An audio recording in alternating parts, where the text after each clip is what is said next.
welcome back, guys. Today we're going to be talking, I guess, specifically about this switch right here and this tape switch right here. So these are both made by Unity Tactical. This is the Unity TAPS switch, as you can see right there. This one was actually, I don't know if they're made specifically by TNVC or TNVC works with them.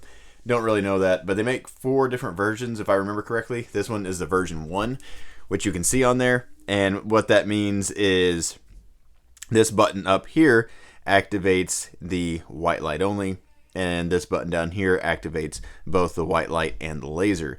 So why I initially wanted that set up was because I thought, oh, well, whenever I have the Surefire Vampire over here turned on white light, but I have the IR laser turned off, I can just use the top button, or, well, I guess I had it in this orientation, so I could just use the top button just for white light, and then whenever I go to night vision, I can hit both buttons whenever my IR laser and then the vampire is set to IR illuminator mode.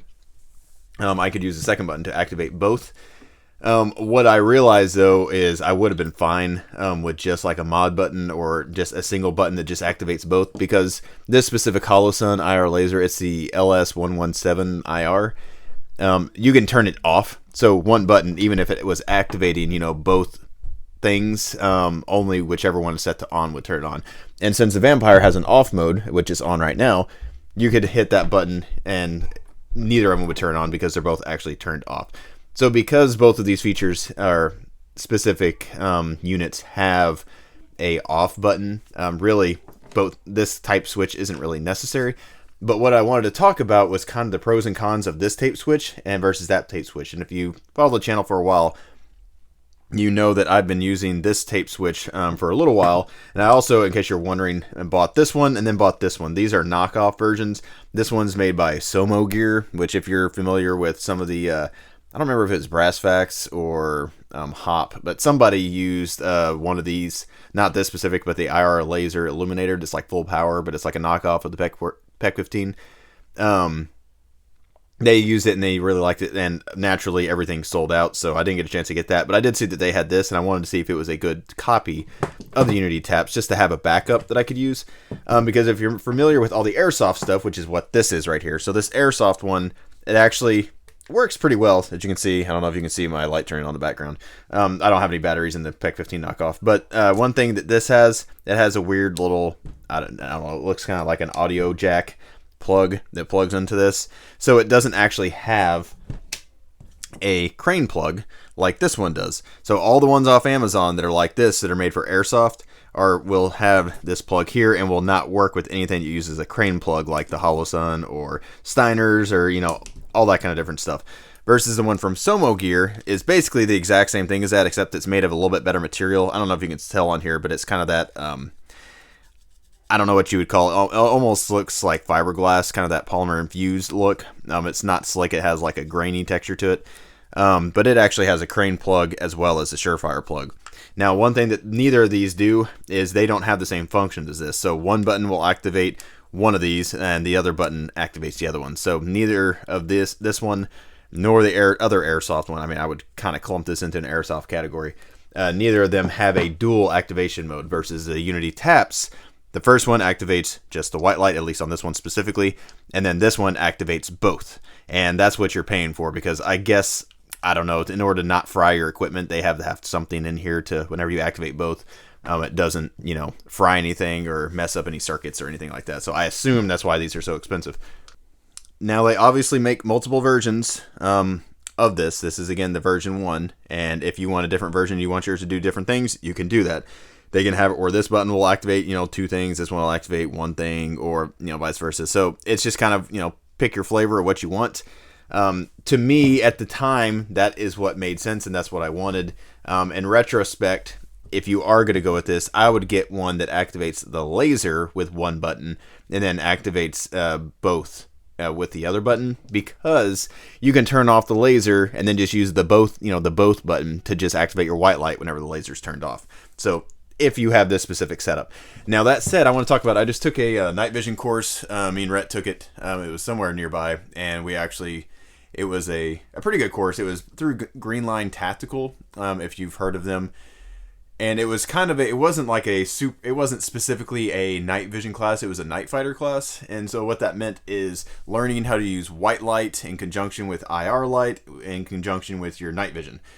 And so it's kind of an all-inclusive start shooting into during the daytime and the evening when it's starting to get dark. So you're using white light, transitioning into night vision, night stuff, and really just testing out all of your gear together with itself and kind of learn what works and what doesn't work. So I really, really, really appreciate that class. I wish I had taken that class before I bought all this stuff because it kind of showed the pros and cons to everything that I have. Now, granted, I wouldn't have had anything. I would have had to rent stuff. So, I mean, there's that. But it showed me kind of my setup. I was actually fairly happy with it, but obviously since I don't have this on my gun anymore, I replaced it with that. This is not something I would necessarily recommend. One other thing I will recommend as well, or mention as well, is these knockoff versions, the Somo gear and the Airsoft one. Neither of those have the capability for M-Lock. Maybe they have an additional feature that you can buy. I don't know. But if you look right here, there's actually no M-Lock section. It just kind of screws in, and it's not as thick because this extra plate right here, where this little tab's sticking out, that actually allows this picatinny rail section to come off, and you can mount this you can mount it directly to the M-Lock if you so choose. But again, the reason why I decided not to use this, now I was having issues with my, what I thought was a tape switch at the time, but it was actually the little plug. Hopefully I can show this on camera. So this little plug right here, not the plug itself, but this little piece of metal sticking out from the hollow sun, it was actually coming loose, so it'll unscrew and come out. And in the past, I've just hand tightened it and it was fine. It's never really had a problem. But apparently during that class, it kept coming loose because this little thing would move around as I would push it in and try to rotate it to get a better connection because I thought that was maybe the problem. Well, once I finally got home and everything, got a pair of needle nose pliers, and I was able to tighten that down probably another eighth of a turn. So that was actually what was causing issues with my laser not actuating consistently.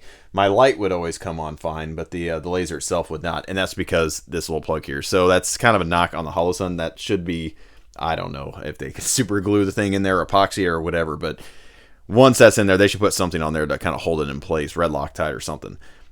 But anyways, once I figured out that was no longer the issue, then I was less mad at my equipment, but I was still not thrilled with this. And the reason why is because we went and it wasn't freezing temperatures. It was probably around 40 degrees, which is cold enough. It got into the high 30s, I think, one of the nights.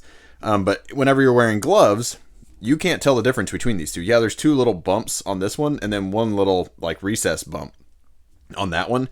But especially whenever you have crap like this, this was actually back farther, and then this was actually, somewhere about here.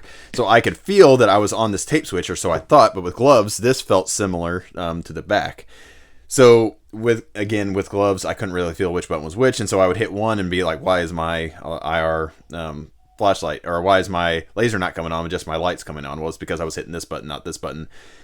So one way I got around that is I just put a little piece of electrical tape just over this button and realized I never need to use this button. I'll just always use this one. So if I felt it was slick, that was not the one I wanted to use, and then I just push on this one.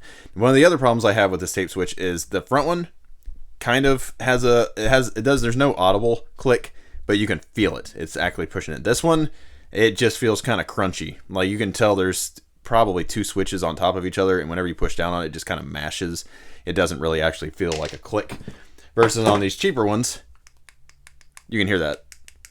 Now, granted, I'm sure that means it's cheaper, but I would prefer, honestly, this makes some sort of noise because it again, this one it just feels mushy and cheap, honestly. This one feels okay. If they can make this one feel like this one, I'd be fine. But so that was annoying.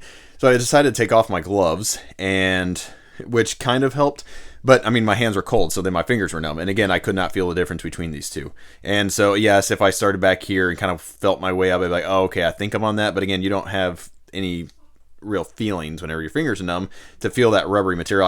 I could just feel I was on something. So that was kind of irritating with this. I did not like that. So what I learned from that class is I would not buy this, which is probably why Unity actually went ahead and developed this. I believe it's the Axon, AXON switch, which has pretty much the same capabilities, and it's set up and with the configuration that I would wish I had set that one up in.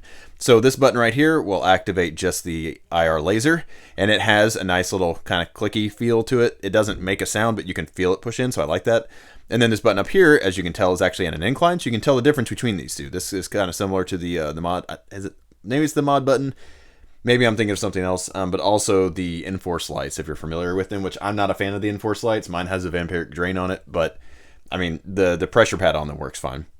But since it's at an angle, you can clearly feel the difference between these two. One's flat, the other is at an angle, so you're going to feel that. And also, you can hear that. It clicks. So that has a on and off function. Or you can just push in just slightly and you can get momentary. So let me turn this on so you can kind of see it. You're not going to see the IR laser, so I'm just barely pushing in. You can tell there's no click. So if you want momentary, just push in. And then if you want it to stay on, like if you're doing barricades or weird functioning, it can just stay on. Obviously, the other one's just activating the IR.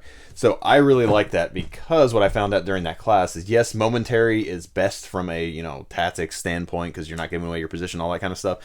But whenever you're shooting and you're actively shooting, you don't really want to just mash down on a button, especially when you can't feel that you're actually on. So it would be flickering constantly, or you'd be moving, and it was just way easier if I had a on and on switch. It would just click it in and call it a day. And some tape switches have, like, you can double tap and then it'll turn it on. This one does not. So that's another feature I wish this one had. If this one had a double tap feature, I may or may not have kept this one because my tape modification over the top to let me know which one was which did help. So something else that was better with this setup, well, is one, just the size. Look at how much shorter this thing is. So this thing takes up the entire amount of space that obviously both of these things combined do. So this is smaller. I like it better. It attaches, this one specifically just attaches to Picatinny. They make a version that attaches to M-Lock, but unlike this one that you can attach to either, you have to buy the specific model you want. And I think they make different models of these where it has the same kind of versions as this, where you can kind of, get your preference on what each button does. I'm not 100% sure on that, but I'm pretty sure they do. Now I'll kind of give you my takeaway from that night vision class, just in case you're wanting to copy this setup. This is way better of a tape switch. This is what I buy from the get-go. I don't have any problems with this. It also has a little notch here, or I don't know, notch groove, where you can like put your finger on it and like kind of pull back into it, kind of like a vertical grip, but on the top. So if you like that, that's great. The IR laser itself is plenty fine. Nobody there, I mean, there's one person I think that had a full power laser, and honestly, full power lasers are kind of stupid unless you're just trying to give away your position, or trying to signal aircraft or something, which, I mean, you're not. So all of the civilian legal lasers, from what I could tell, were adequate and just fine. One of the things that I found very interesting in that class was they went out to about 150 yards, and they measured how large the IR laser, like, diameter was at 150 yards on a target, and it was 19 inches wide, which is about as wide as your average person, well, target is going to be. So 150 yards is probably the farthest you can accurately take a shot and still hit what you're aiming at, because again, a 19-inch circle is pretty substantial. I mean, that's about the size of a basketball. Well, it's bigger than a basketball. It's about the size of your chest at 150 yards. So if you're trying to shoot at something past that, you're not having a fine aiming point. So realistically, shooting past 150 yards with an IR laser and all this kind of stuff isn't really going to happen. So whenever people talk about you need a class 1 laser or something like that, or full power laser, you really don't. And a full power illuminator, which this is not, you really don't either, because all you need something is to be able to illuminate really out to about 150 yards, maybe 200 yards at the most, which most civilian legal lasers will do fairly well in low light conditions. Now, I will say this Surefire Vampire outperformed all of the civilian legal illuminators out there, because it's a power horse. Now, it does have that visible red glow coming out the end of it, so if that matters to you, but it outperformed all the other ones. But it was also kind of more floody than the others. The other ones were a very very tight pattern just on the target itself. This one just lit up pretty much half of the range as I was aiming down, but it was brighter than all the others. So, kind of pros and cons. It depends if you want a very tight pattern beam, or if you want, to see the entire area, which I actually preferred this over all the other civilian legal, illuminators that are laser based. Now, I will say the only one, another thing that I learned is the Maul, I believe. It's technically civilian legal, but the way they get around how the thing is just ridiculously bright. It's as bright as a standard full power laser. And the way they get around that is they essentially have, I don't remember the exact number, but I want to say it's like 17 individual civilian legal lasers that are all built into one like diode instead of just like one laser diode. They have like 17 that are built into one. So they're kind of cheating, but that's how they get around that. Same thing with their illuminator. It's 17 individual lasers instead of just the one. That's also probably why it's so expensive. That's something I found interesting as well. But what I learned overall is I like this setup. I'm not actually going to change anything about it because, again, about 150 yards is the longest realistic, or I would say practical accuracy you can get. Sure, you can shoot farther than that, but if you're going to, probably use your sights at that point, looking passively through there. So hopefully this was useful to you. I don't know. I just kind of rambled on. I'll show you some video footage of me out in the backyard just kind of showing you what all this stuff looks like, which I've already done a review on some of this stuff. You'll kind of see that on one of my budget night vision videos. I don't remember which one that was. But I'll just kind of show you quick what it looks like through my PVS 14s. All right, and just to show you kind of what all this stuff looks like through night vision. Again, this is a Gen 3 PVS 14. This one is from Night Vision Guys. I got this whenever they had a good sale for, I believe it was Black Friday, but they had good sales through Christmas. They still have decent deals right now, especially compared to what else is on the market. So check them out if you're looking for night vision. But here is the Holosun laser. Hopefully you can see it on the shed over there. See what it looks like. And it's a overcast sky right now with a lot of light pollution. So this laser, just in that condition, just so you can kind of know what it is. I can see the shed right now. It's a little bit backlit because of the light, and you can see my shadow maybe a little bit right around in here. But that's just the laser by itself. And again, you can see my Holosun is not flickering right now because I screwed in that little port correctly. So again, that wasn't an issue with the Unity TAPS switch specifically. That was just with the Holosun unit not being screwed in all the way where that plug is. All right, and here is the constant on. And just to give you comparisons, in case you're wondering what white light looks like through NVG's end, so you can see how bright the IR function is on the Vampire. Here is white light. So you can see white light, and it pretty much drowns out that laser. You can see it a little bit, but not on the shed. It's just, there's just too much light there. So with white light, you can still aim at distance, with the laser. So just to kind of give you a comparison, and again, here is the laser by itself. You can kind of see it blooms out a little bit. That's normal. Pretty much all of them do that. And this is a civilian legal laser, so I'm not exactly sure why you want a full power laser, especially considering the limitations on, how big that laser is at distance, so which I've talked about already. And here is, again, IR laser by itself. Here is with the IR light. So here's the Vampire with the IR light. So it's actually very similar, honestly. I can barely see the laser on there. Up close it's different, but just know on a reflective surface you're going to kind of lose that laser, at least on here through the camera. To my naked eye, even up close, I can always see that laser, but if you have the illuminator on at distance, you might lose it on certain reflective things. On clothing and stuff like that, on animals, you're not going to lose it. But I just kind of wanted to show you what that looked like. And again, it's pretty bright out here, so I think the laser is going to get washed out a little bit easier than it would if it's darker. So just kind of wanted to show you, and here would be momentary, if you wanted. And again, in this kind of lighting conditions, honestly, I wouldn't even use an illuminator. I would just use a laser. And that's one of the reasons why I like having two buttons instead of just one that activates both. And yes, I could turn on and off switches on the Holosun unit on the IR laser or on the flashlight itself and turn stuff on and off, but it's easier just to have two buttons, so I don't have to mess with flipping switches or turning knobs on all my units. I can just hit one button or the other. So you can kind of pre-stage your lights and laser to whatever you want, and then use the two buttons in comparison. And since this button takes up, again, like half the space of the tap switch, I don't see a negative to that. You can always go with a single button if you want, but I think this setup is perfect because, again, I have really easy just laser only, and then, well, let me turn this back to IR. So really easy laser only if I want to, and if I'm in darker conditions, I can use that illuminator with the laser, and then I can push it in all the way, and you heard the click, if I want constant. So that's really nice. So I can do momentary if I want, let off real quick, or just laser, or both. So hopefully that kind of gives you a good idea of what all this stuff looks like. But I just kind of wanted to give you a quick rundown on why I would not get this and why I would get the Axon tape switch, along with my experience through that night vision or Nightfighter class, kind of what I learned through all this. But anyways, hopefully you found that useful. And if you have any questions, put them down below, and I hope you all have a good one.